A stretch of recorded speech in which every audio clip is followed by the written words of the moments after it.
Hi, it's Amy from Kitty Witty Papercraft. This is the first in a brand new video series I'm doing that I'm calling Creative Mindset Coffee Chat. I'm still working on the name, but I'm calling it that for now. And I pretty much just want to open up a conversation about the challenges that creative people face when making their art or bringing it into the world. And it's things like self-doubt and procrastination, perfectionism. And those are things that all creatives face. And I want this to be kind of just a casual conversation, which is why I'm calling it a coffee chat. And I just want it to be kind of a safe, comfortable place to talk about this topic that I think people don't realize is perfectly normal, and that all creatives deal with these emotions at some level. And even though it's just me talking to the camera, and I'm trying really hard to focus on the little lens on the camera, but I find it really hard to talk to a little dot and not look at myself when I'm doing a video. So if it looks like I'm not looking at you, it's because I'm looking at myself in the camera or out the window. But I want to just have a conversation in the comments. So even though I'm just talking here to the camera, I'm hoping we can get together in the comments and talk about these topics. This video will probably be a little bit longer than the videos I'm planning to do. I'm going to try to do short little 10-minute topic conversations and on subsequent videos. But I thought for this first video, I would share how I got started crafting and making junk journals. And I've had some people ask me how I got started. So this kind of is taking care of answering that question. And it also has to do with this topic also. It's very relevant to this topic. So I will try to keep this as short and sweet as I can, because it's kind of a long story, but I'll try not to belabor it too much. So like most creatives, I've always loved making things. So when I was a kid, I loved arts and crafts and was always making something. But as I got older, by the time I was a teenager, I wasn't making things anymore, and I really didn't get the itch to start making things again until after I had kids. So this was like the early 2000s or so, and my kids loved arts and crafts, so they were always making something. And I would be in there with them, and I think it just kind of reignited that spark, that desire to create. And I did try to kind of find my own thing at that time. But it was really difficult. As you can imagine, anytime, you've got young kids at home, it's really hard. I was a stay-at-home mom. I worked up until my second child was born, and then I was home with them. And, besides the normal challenges that every parent faces, we had some extra challenges with one of our kids, and it really required a lot of my time and attention, and I really needed to be fully present in order to be the best parent that I could be. And I really felt like I couldn't really get into a hobby because my time was spent really parenting my kids. And it's a long story, and to protect my kids' privacy, I don't want to go into details, so I'm sorry I'm being cryptic about that. But I basically put the idea of having a hobby on the back burner. I just could not make it happen. And so fast forward to just 4 years ago is when I really tried to get back into crafting again. And when my kids were young, I did try a few times because I really had that desire to create. And I had made some handmade cards.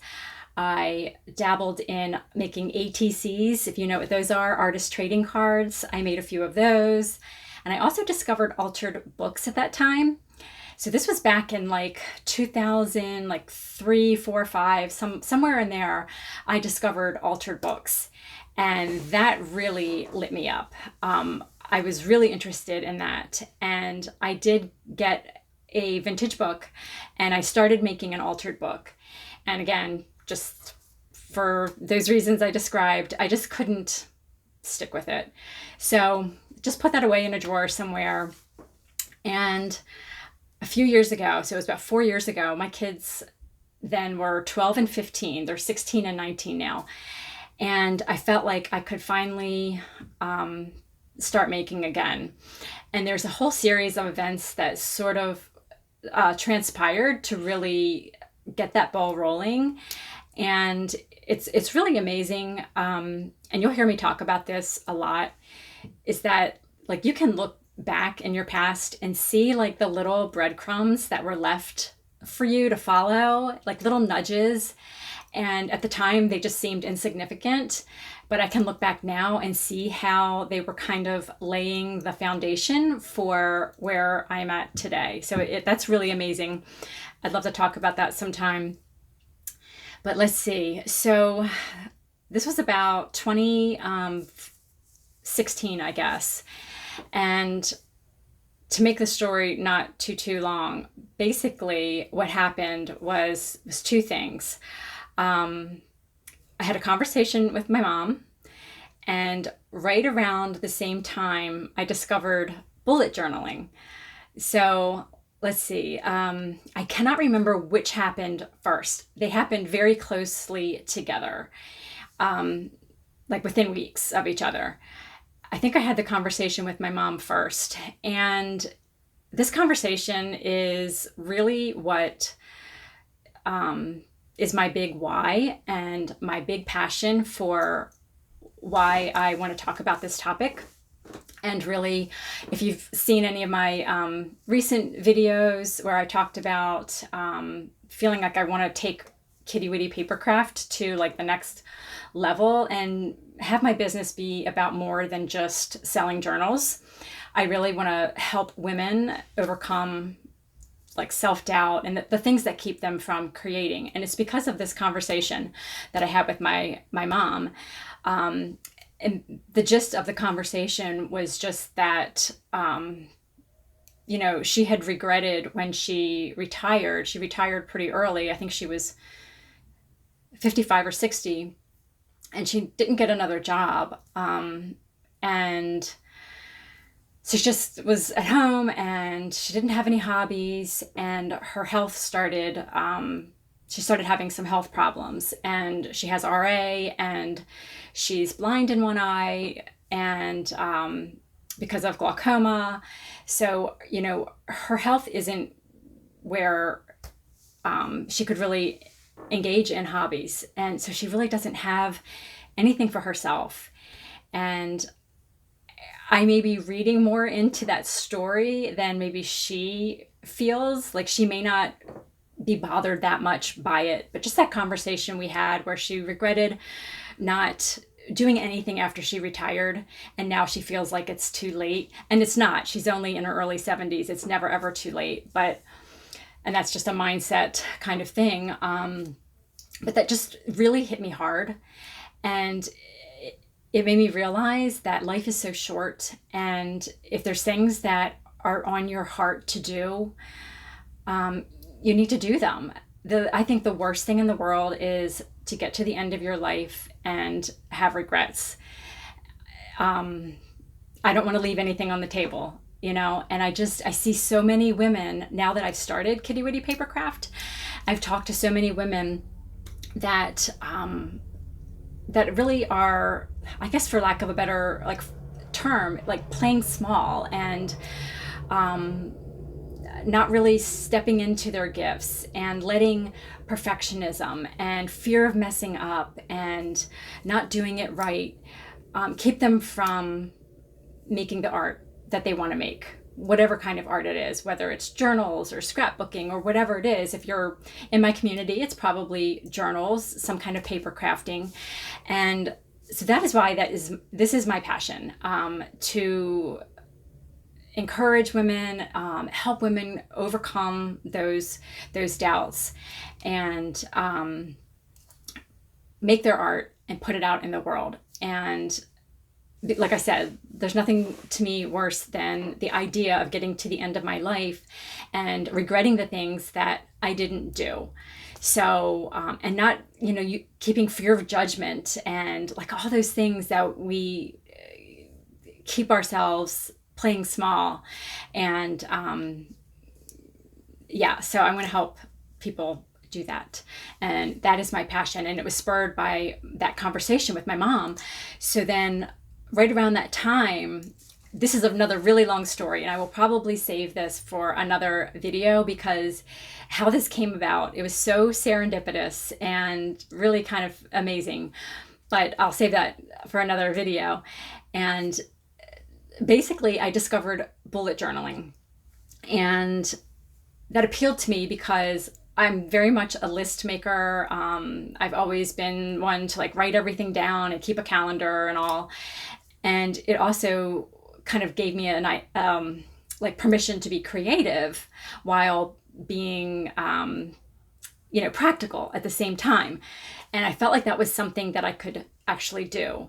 So I discovered Instagram and the bullet journaling community, and I got myself a notebook and pens and pencils, and I started with that.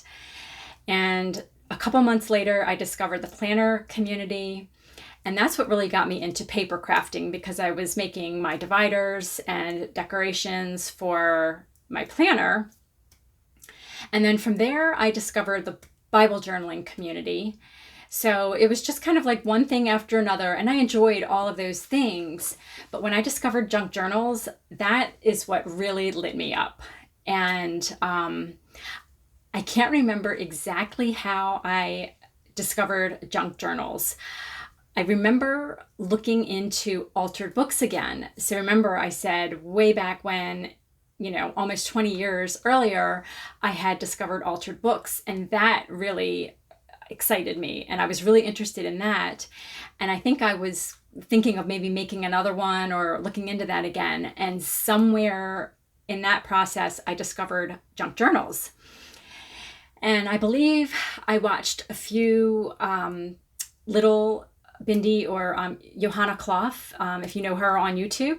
I think I watched a few of her tutorial videos, some of her really early videos, and I figured out how to make junk journals from that. And that was in 2017. And that's how it started. And, it's just so funny how, like I said, those little breadcrumbs, those little nudges, just, if you keep following them, they're there for you. I really believe in the quote, if it's in you, it is for you. And everything that happens to you happens for you. And I have found that to be so true, especially with this whole crafting and having a business sort of thing. It kind of evolved for me, and I never set out to have a business. But I started selling things on Instagram, and then I decided to open an Etsy shop, and just took one step at a time. And every single thing I've done, every step along the way, there's been massive self-doubt and sometimes, perfectionism getting in there, and procrastination, all those kinds of things. And I still have to deal with these things all the time, because every thing that you achieve, every level that you get to, there's always a next level and things that you have to overcome and deal with. I am not an expert on the topic, but just my own experiences with it, and I've done a lot of personal development and spiritual development kind of work that has helped me very much be able to push myself through these things. And I've experienced a lot of personal growth and tremendous happiness because of that. And I want to share that with you all. So that is the impetus for beginning this video series. And like I said, it's Creative Mindset Coffee Chat, something like that. I might change the name as we go along. And I will have another video soon talking about this topic, and let me know if there are any aspects of this topic that you would like me to do a video on. So perfectionism, self-doubt, procrastination, fear of judgment, fear of messing up, whatever, any of those kinds of things. I've already got some ideas working, but I would love to hear what you guys think as well. So thank you so much for joining me here today, and I will talk to you guys really soon.